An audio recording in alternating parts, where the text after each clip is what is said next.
So let's talk about equipment, because I know a lot of you are going to have questions on this. If you want the equipment I use, I've kind of graduated to a DSLR camera. I think it's a Sony. It was pretty expensive. It was like $500, but like, man, it takes some good video. Really good video. It plugs directly into my computer. But at the baseline, up until 6 months ago, this is exactly what I was using. Logitech, $70, plugs directly in USB to your computer. It's all you need. It's an HD, I think it even does 4K video. It's very solid. I mean, honestly, for like Zoom calls and anything anyways, you guys should have some sort of like professional-ish setup. You're talking to clients. You know, you don't need to be like a YouTube streamer per se, but it's good to have a little bit of professionalism in your stack. Microphone, less than $100 also. You know, this one's fine. Any USB mic that just plugs directly into your computer. It's very simple. And then a ring light is important. So depending on where you're filming this stuff, again, sit in your office at home, wherever it is that you work is fine. But generally, I mean, not generally speaking, like laws of any sort of film and photography is that you need a good light in your face. If it's the light, like if you have a window, like you can probably see like my face is probably getting washed out in this light here, but when I face it, it looks much better, right? So, you know, you always want to have a light in your face. If you have a strong light behind you, you might want to try and dim it or strengthen the light in front of you in order to have a crisper, cleaner looking video. You know, I want to say too, like, don't overthink this, because your videos don't have to look like they're filmed in a professional studio, but you should have like a baseline of what you're using, because, you know, if you're just kind of using your standard MacBook camera, it can be a little bit grainy, you know, and if you want to start chopping that up onto shorts, what happens is that it goes vertical and it zooms in and it really pixelates you and it looks very, very cheap. And if you have a bad microphone, everybody on the internet is going to tell you about it. Trust me. So, and again, when you start to get like very, very, very surgical with this stuff, you know, like a soft light behind you works very well too. When you have a strong light, soft light behind you, and over time, you know, you can upgrade your equipment, but this is all you need for $150, give or take, right? This is more than enough to do the job for what you need. I like to use Riverside to actually film in. What I like about Riverside is that you can bring other people in for interviews if you have a podcast host, or you can just film it yourself. I know that picture is stupid, right? Or you can just film it yourself. So this is where I film all my content now inside of Riverside. I'm not sure what we pay, but it is a paid platform. But it's a good platform. You can also stream through it too. It's just kind of a good place to just film all your content through. Okay, so there's, very generally speaking, 3 different types of videos in terms of formats that you can create. So one is just a talking head. This is kind of like my core video that you've seen a million times, me in my office. That's using the exact setup that I just showed you before. You can also see the lights behind me and stuff too. That's kind of like an advanced thing that I started picking up over time. It just makes the video look a little bit better. With a co-host, again, this is filmed through Riverside. This is Caesar. He's a partner at the agency. This format is really good if you know, the talking head stuff, I'm not going to lie, it can take some time, right? Because you're going to think a little bit too much at first. You might not hit all your talking points. That's why scripting can be important, or at least if you are going to do talking head videos, like keep in mind again that it's going to be edited. So it doesn't have to be one full stream of consciousness. Like take your time getting through it. A lot of my videos, it's a 20-minute video, but it gets chopped down to 8 minutes because I'm stopping to gather myself, right? I'll say my thought, I'll stop, I'll look at my notes, I'll gather my thoughts, maybe I'll pull something up on my computer, and then I'll start again, right? So you can take your time to get through it because it's going to get edited, right? With a co-host, though, it's better because you have that more stream of consciousness when you're talking, right? Again, when somebody asks you a question, it's much easier for you to come up with an answer as opposed to having to think through it. When you start thinking too much, it can be a little bit difficult. And then industry interviews. Again, I talked about this yesterday. Chris Dreyer does it. A lot of people do this. This is a very easy format. You know, I think it got overused for a while in a lot of spaces where it's like authority jacking, right? Like you listen to a lot of these podcasts where like they got 500 episodes and they're bringing in people that have nothing to say at that point anymore, you know? So I think you want to be very, very strategic with who you bring in to come on. Again, or, you know, it might be difficult if you're working in the garage door industry because, you know, how many of these people are really going to be media savvy and have a ton to say. So you can use it as a networking tool too, right?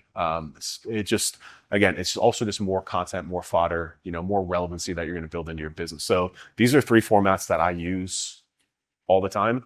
It allows me to scale content, allows me to create more content. Another format here too is if you did like live webinars, right? That's what we do at Blueprint a lot. We'll then use that for content. That's a little bit easier when you have an audience or a business that's built into that section. I am extremely particular with who I bring on these. I've only done 7 of these so far over the course of like 8 months. And it's because I don't want to bring in somebody that has nothing to say. I don't bring in clients because I guess I could, but I just don't. I'm like very specifically targeting lawyers that have a certain level of marketing cachet that I can drill into, because I'm looking at it to topically focus it too. So like this one here, this guy has a channel that has 300,000 followers on YouTube. And so I brought him on, I interviewed him about the type of videos he's creating. We had a really good conversation. I learned a lot from him, actually. I had a really good conversation about YouTube marketing organically for lawyers, and like the videos and the cadence and the pace and what they should do with all this different stuff, right? So I sought him out. I found him and I sought him out. I have Trigana who helps me out. She basically provides me like once a month with like a list of people that she finds on like Instagram or TikTok. So I give her like a criteria.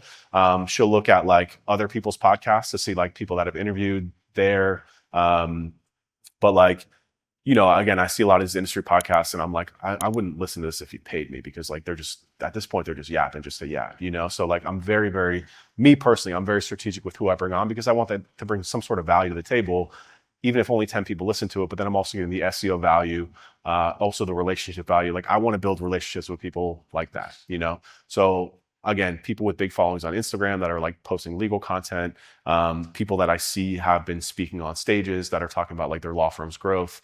The first 2 that I did, these 2 guys were very open about how much their law firms made. So they were easy targets.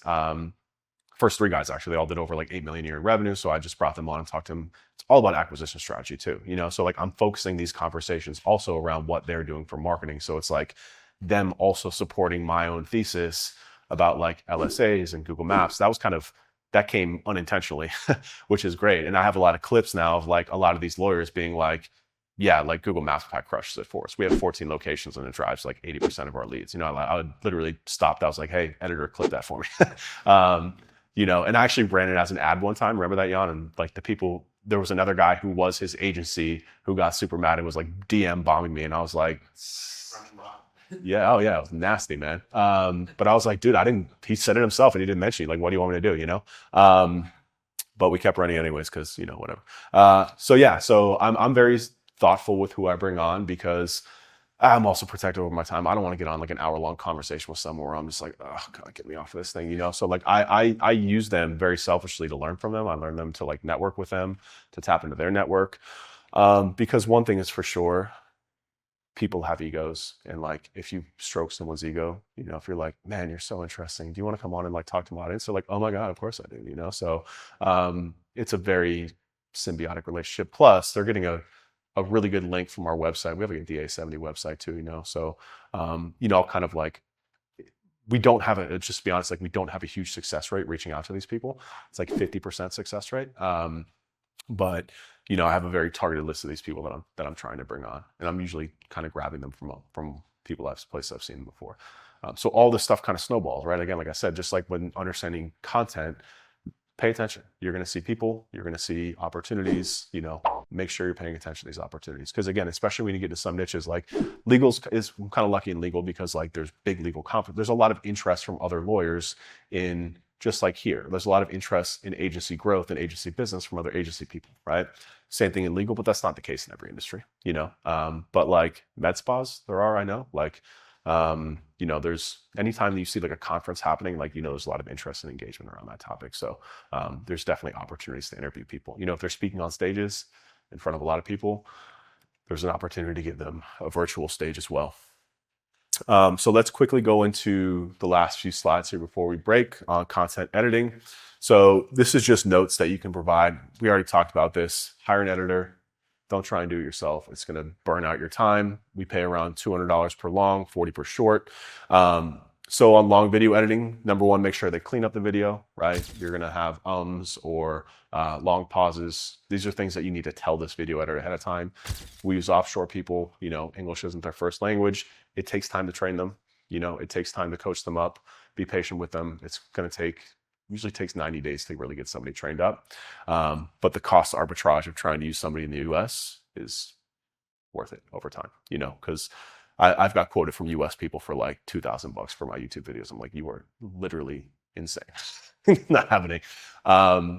So make sure that they're adding in like relevant B-roll and text overlays when you're emphasizing important points. This is something I've really had to coach our video editors on. You know, like they'll throw in B-roll randomly when I'm like hitting a big point. I'm like, no, don't cut away from me when I'm saying an important point with random B-roll, right? So B-roll should be used to support things and to make the video more engaging, right? Again, all these concepts of trying to get people to watch longer, B-roll is important for that. If you don't know what B-roll is, it's basically just cutting to another video that's not you, right? Like they can get stock footage and stuff like that. And then text overlays. I like to do it every 20 seconds or so, right? If you do it too much, it can give people an aneurysm. If you don't do it enough, then the video can get very boring of just you talking, right?